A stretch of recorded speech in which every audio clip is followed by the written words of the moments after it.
Commander Bernie, Department Commander Roger, Madam President Kirsten, Past National Commander Fred Hartline, Adjutant Scott, officers, and members of the Detachment of Ohio, good afternoon. Good afternoon. Today, Armed Forces Day, we express our gratitude and support to all servicemen and women who are serving today around the world, protecting us and keeping the United States a free and secure country. Now, I'm going to tell y'all though, I was elected August of 2019 at the National Convention. Right here this weekend, this is the first in-person detachment convention I have been to in 2 years. Oh, wow. I know. Yeah. Sorry about that. Thank you for inviting me. I really appreciate it. I feel like I've been stuck in glue for a year and a half. So I'm just so happy to come out and just see faces, being in person. It's refreshing. It's what we do. Zoom is great. Zoom has served us well, but being in person is what our organization, we like better. I like conventions because conventions is where you wrap up your year's work. It's where you give the awards out as y'all did today. It's where you see how you did. You see how much money you raised for the various Legion charities and other charities. And then we pat ourselves on the back. And then when we all go home next week, we'll start thinking about next year, how we can do better, how we can raise more money next year, how we can raise the bar, because that's what we do. Commander Bernie and I, we've known each other quite well through the regional phone calls. We've participated in 21 regional conference calls over this past, well, a little more than a year and a half. But it's what we had to do to keep the information flowing. With everything shutting down, our post, the national organization had to scramble to get the information out. The regional conference calls became the most important tool that we had. And then we started with Zoom and all of our meetings going virtual. Well, as we learned it, all the way down to our squadron, we found squadrons were using that platform also to get their job done, so that they could get the information to the blue cappers. So we're thankful in one respect for Zoom and everything that it does and being able to meet virtually. I will share this with you. Last year at the Fall NEC meeting, virtual, our national historian, Tom Marsden from the Detachment in New Jersey. He works for an emergency response team that goes into hard-hit storm areas and restores power. Well, last September at our meeting, that's when Louisiana, Lake Charles area, if y'all will remember, got hit twice in 3 weeks with devastating hurricanes. Through Zoom, our national historian was able to pull his pickup truck over and take time out of his day to participate in our fall NEC meeting. And we had some others that participated from the cabs of their work trucks. We had members participate from their place of business. Had people on sun decks, people in their home offices, people at their kitchen tables participate. So all those that can't necessarily be at a meeting in person, those are great platforms and they're here to stay for our organization. As you heard in Buster talk about there, I am proud of my grandfather's service in the United States Navy.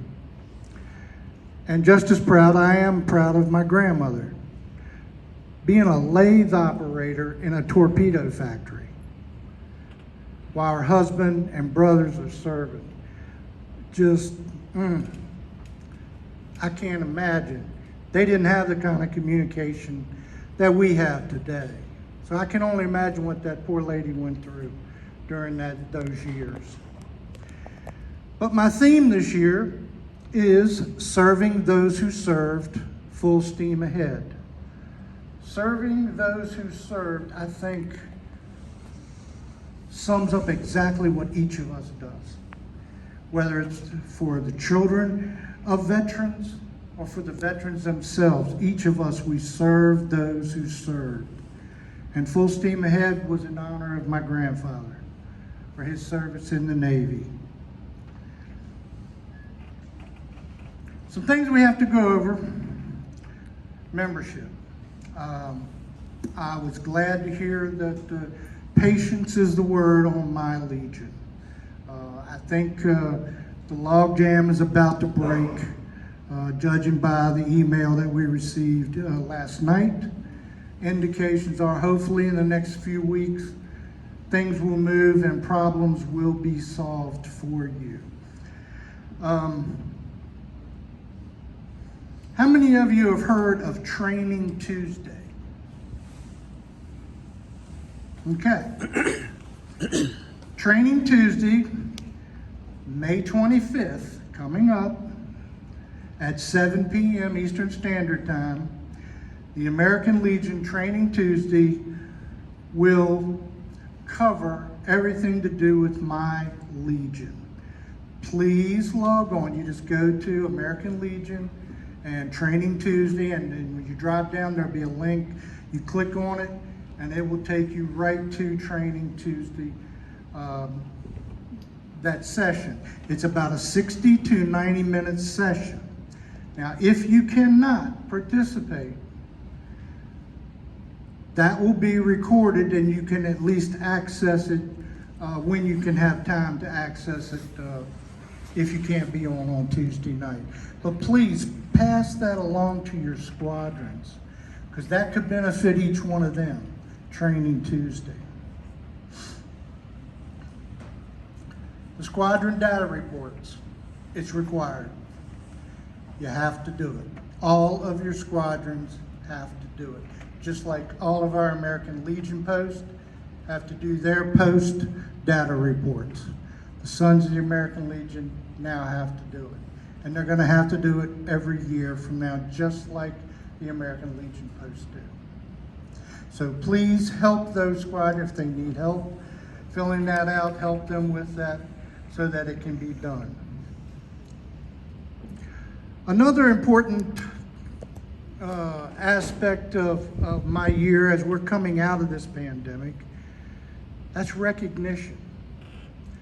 And we want to make sure that those individuals that are out there recruiting and doing a good job, that they get recognized. Now we have the IRAs, the Individual Recruitment Awards. And if you have any members that are qualified for that or deserve that, please see that they get it. And anybody that's up for the Blue Brigade, you must put them in. Anybody recruits 30 new members. But also this year, American Legion Commander Bill Oxford is offered a award pin to anyone, any family member who recruits 3 new Legionnaires for the organization. Now, when we took office in August 2019, Bill and Commander Bill and President Nicole and myself, we met, and we felt that President Trump had just signed the Legion Act. And that opened up the date. There were no dates of service that you had to check on. Any member that served in our armed forces from December 7th, 1941 till right this minute is eligible for membership in the American Legion. So that means you can go shopping in your local Walmart, your grocery store, and if you see a veteran with a hat on, maybe with his ship numbers on there, ask him if he's a member of the American Legion. You don't have to ask him when he served, because that doesn't matter anymore. But please recruit those members, and Commander Bill will be more than happy to send each of you a pin for doing so. I liked hearing about the new squadrons. I firmly believe that when you hear new squadrons, even in this pandemic, I know recruitment is going on, and we are moving forward, and we're moving forward together. I've been a member since 1998, and when I first joined, the advertising going around was that the American Legion had 15,000 posts across the country, and that there were approximately 3 million members. Well, we all know that has changed now, and the approximately 15,000 posts they had then is down now to somewhere 12.6, 12.8. I've seen posts that have failed over the years. Most of the American Legion posts that fail do not have a complete American Legion family. The healthiest, most prosperous post we have, more than likely, have an auxiliary and have a sons that is working together as a Legion family. So if you know of posts that do not have squadrons, please plant that seed. It doesn't happen overnight. Plant the seed. Ask to attend one of their meetings. Make them the pitch why they should have an SAL, because I believe it's vitally important, and it's for the health of the whole organization.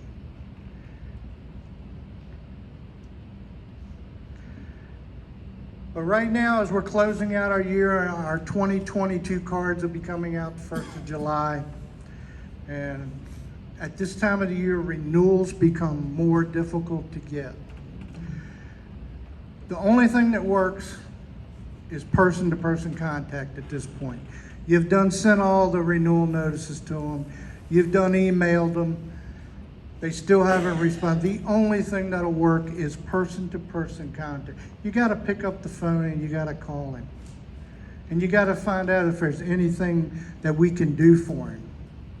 Remind him just how important that membership is to our organization.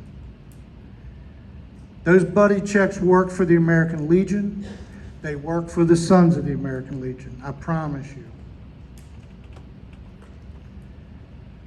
It was great to see all of the money that that came in this weekend. Wow, you guys, you're something else. You really are. The American Legion charities appreciate everything you do. Yes, past 2 years donations are down, and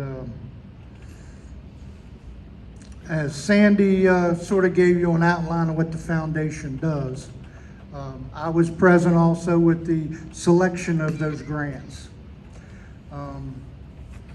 Unfortunately, there were some that they wanted to give money to, but there was no money to give to them. And some of the others that did receive grants, they had to get a little bit of a haircut. They couldn't get all of the money that they were seeking. But the American Legion Child Welfare Foundation, they did the best they could with what they had to work with. And I just tell you, as of this week, yeah, we were, what, $142,000. We're behind where we were last year. But every dollar that you give to Child Welfare Foundation goes to the children. It's not cut by the Legion. And when Bill was talking about the more than $1 million that the Detachment of Ohio has given over all these decades, you're an important part of that $8.5 million figure that has been donated to the Child Welfare Foundation. And I thank each of you, even you old timers that gave decades ago. Thank you very much for everything you've done to make it our marquee program for the Sons of the American Legion. And yes, as Sandy said, this year, even though donations are down, the Sons of the American Legion are still the largest contributor to that fund this year. The Commander's National Emergency Fund, well worth supporting, and I'm glad to see the money that came in today to go towards that. My own charity for my term as National Commander is the Veteran and Children's Foundation. And we have, the American Legion has a long-term goal for that foundation of $25 million. Ooh, that's up there. This is one of our oldest. It used to be called the Endowment Fund. They changed the name of it to the Veteran and Children's Foundation. So please keep that in mind. It's that foundation that trains our service officers. Twice a year, they get the training they need to properly handle the claims for our veterans across the country. But also that fund supports temporary financial assistance. And that helps the children of veterans that are in danger of maybe getting kicked out of their house or maybe not having the lights on. The American Legion steps in and helps those veterans during that time, and that fund helps that.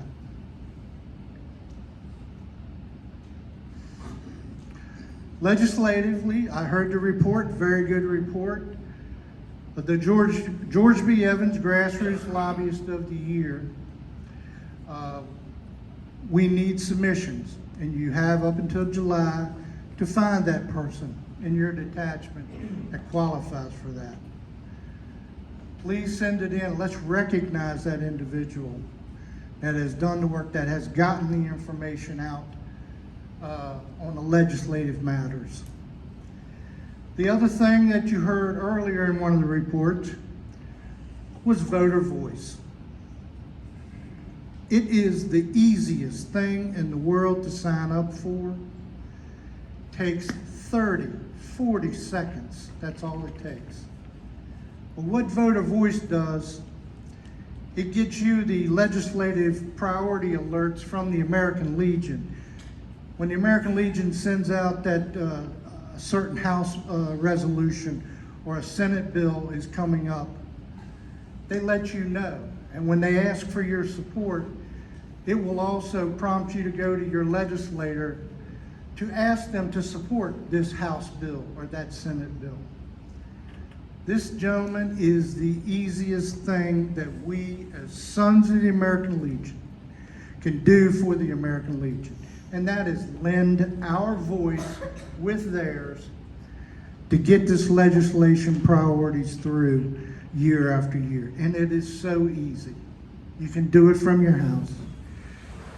At, let's see, I think the reports a couple weeks ago, we had only had, I think a little over 26,000 that had signed up for this. There's no reason that the Sons of the American Legion, we should make up 100,000 of those voter voice hits. So I'd like to see all of us really push for that, because it's important. The American Legion needs our voice to go with theirs and the American Legion Auxiliary. The VAR report. Very good job on that, very thorough. Deps and reps are important. We need them. Currently, we have approximately 46 confirmed that we know reps for the Sons of the American Legion. Our goal is to have one per VA hospital. Now, how many of you have ever heard of the Center for Development and Civic Engagement? Anybody ever heard of it? All right, that don't roll off my tongue too good either. It's the CDCE. It is the new name for the VA voluntary service. I don't know. Okay. But that's what we're going with. But our membership, as you heard earlier, that is the only outside organization that we, the Sons of the American Legion, are a member of. And we are a full voting member, along with the American Legion and the American Legion Auxiliary, with the VFW, with the Gold Star Mothers of America. All the other VSOs, the Sons of the American Legion, sit side by side with each of them. So the VA Voluntary Service National Advisory Committee is important for us to maintain that membership. That's why the reps at our hospitals, that number is important. We want that number to keep going up, because when it goes down, after a point, the VA removes us as a VSO voting member on that committee. So if you have VA hospitals that do not have representation, please seek out and find those individuals that have the time to volunteer, but more importantly, the time to make those quarterly meetings. Because that's where the rep is needed most, to attend the quarterly meetings and to get the information as to what is needed at that facility, to bring it back to you, the blue cappers, in your communities.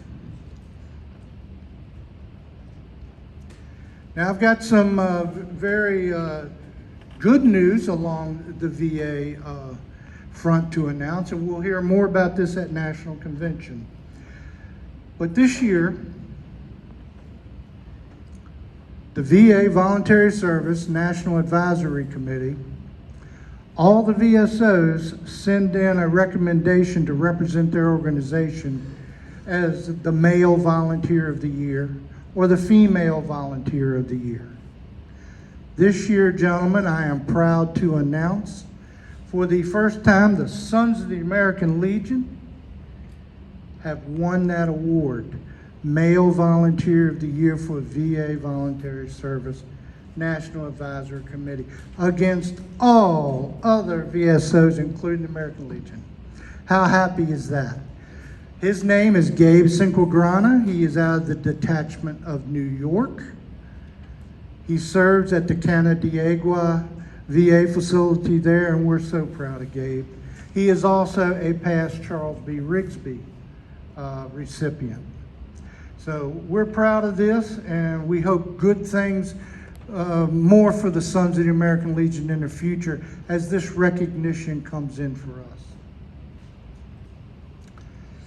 Also today, along with Armed Forces Day, is our National Veterans Assistance Day.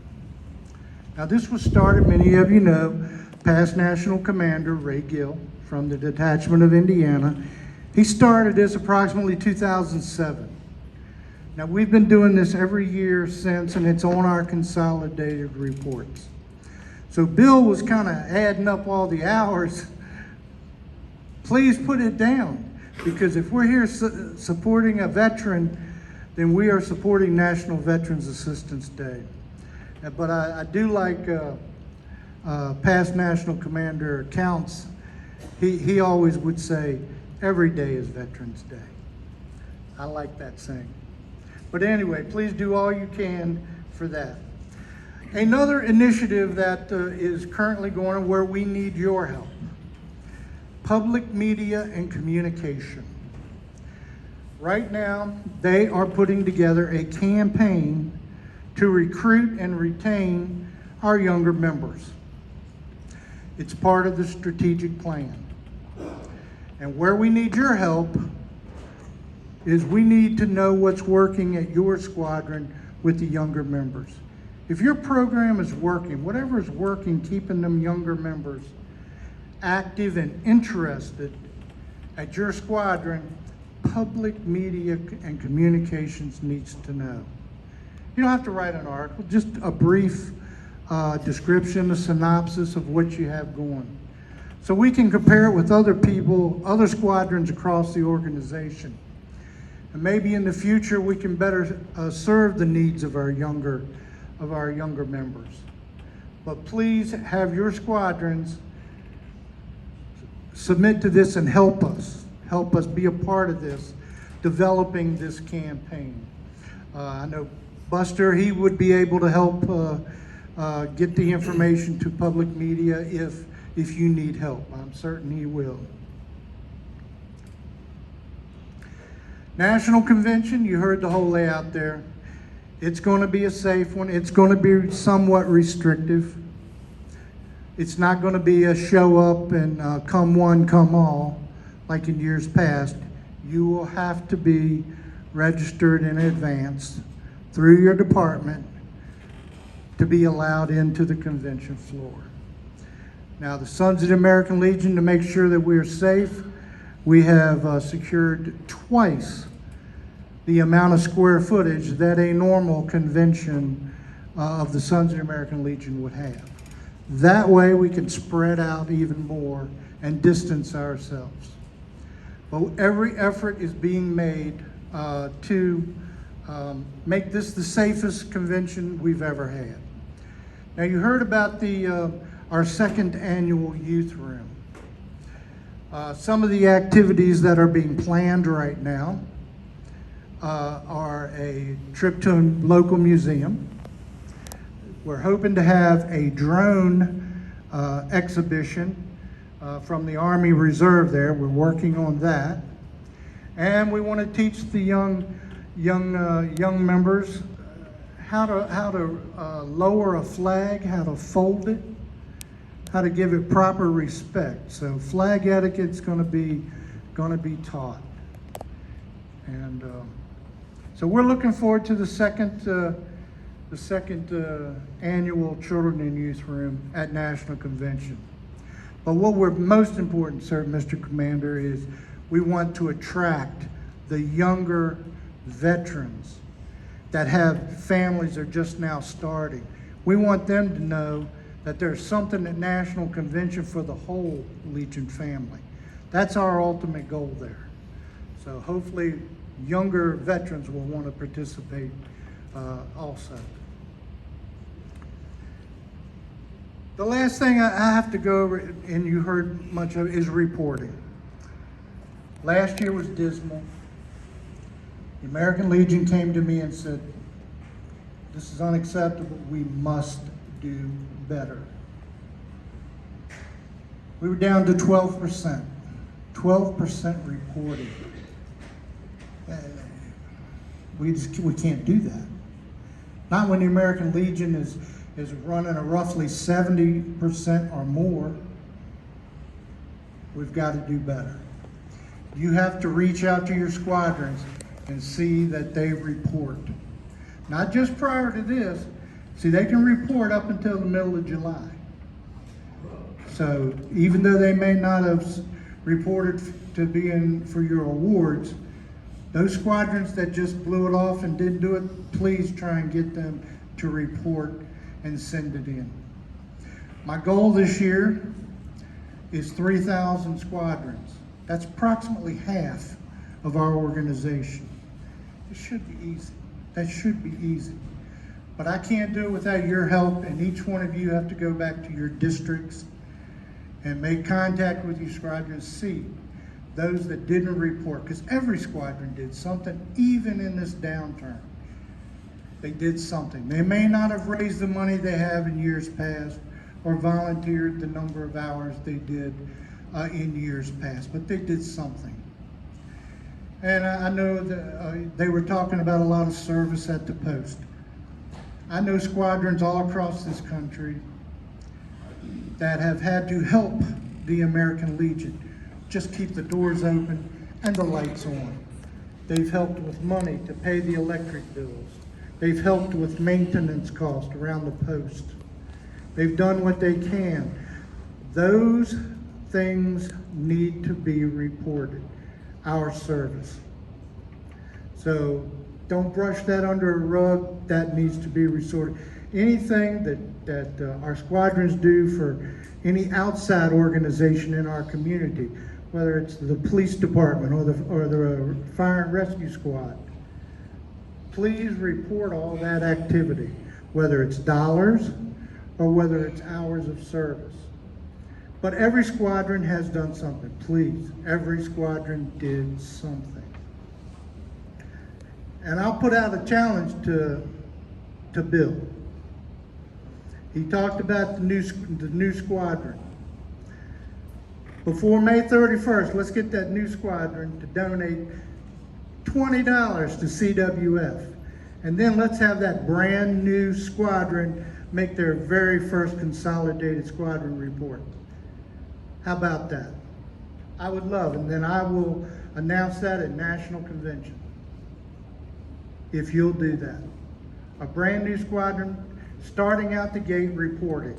What's not to love?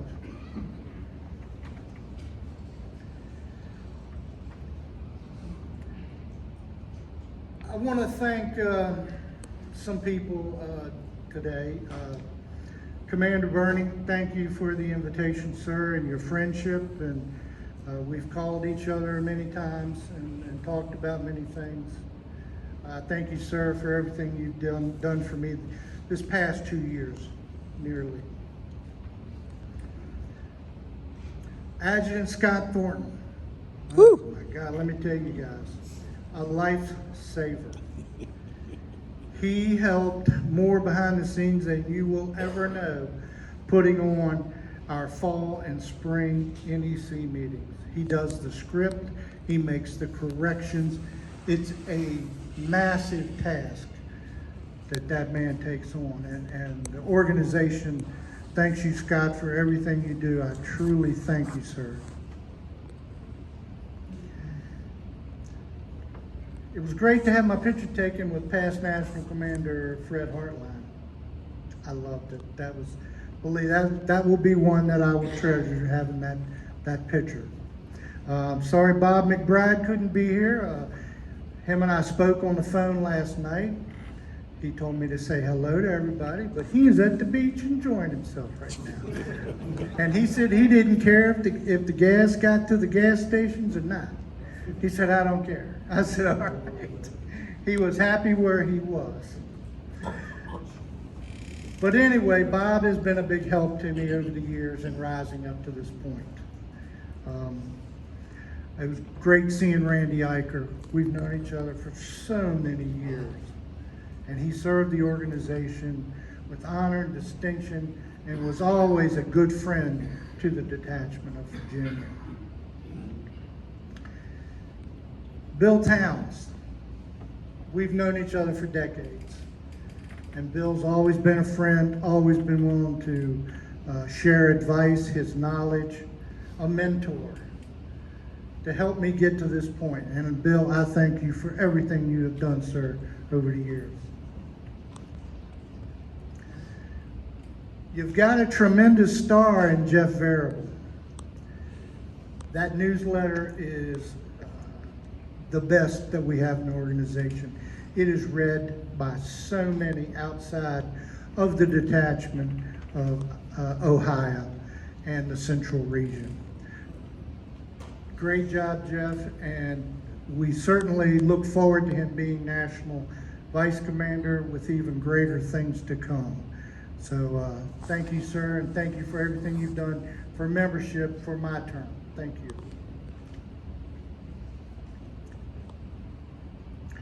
So gentlemen, all I have to say is keep doing what you're doing.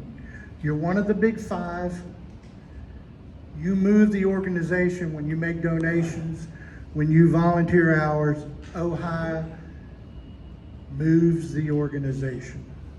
So I wish you all well, and please email me when you have different things going on. May use it in future remarks at other detachment visits. So keep me in the loop on everything you have going. And gentlemen, keep up the good work, and thank you for everything you do for the Sons of the American Legion, for the American Legion, and for America. Thank you very much.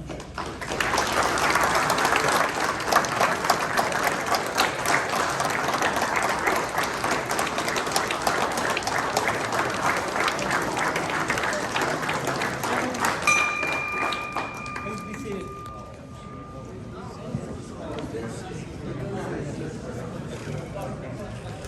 Commander, we last year in April we had every intention of sending a contingent to your homecoming in Norfolk, and which you had to cancel. So we have kind of combined your homecoming gift and a gift for you for today. You being a restoration carpenter, I hope you appreciate the craftsmanship. Well, already. I wrapped this, so don't, it looks like a guy wrapped it.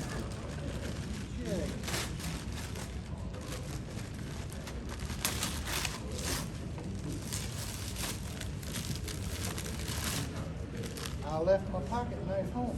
I don't have a pocket knife either. I got a knife for the kids. We got one. Judy. Whoa. Okay, yeah. I'm out.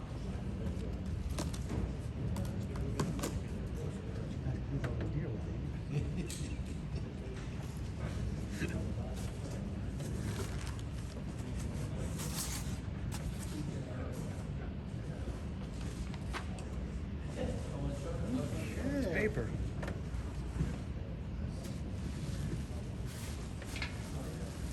You did do a good job wrapping. Yeah. The inside of the box, my wife did. I did the outside.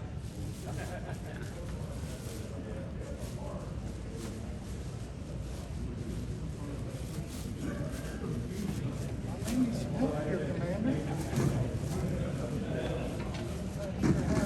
That's the second bag. Oh, it's two bags. 2 bags. All right. Yeah. Well, That is made in Bucyrus, less than 100 yards, or right about 100 yards from our Legion post. It is a handmade copper kettle. well, thank you all very much. I appreciate it. Thank you.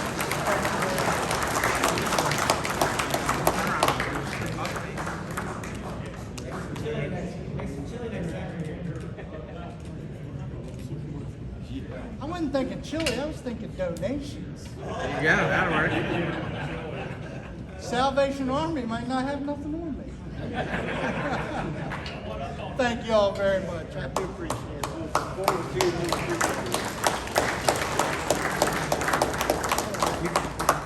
Okay.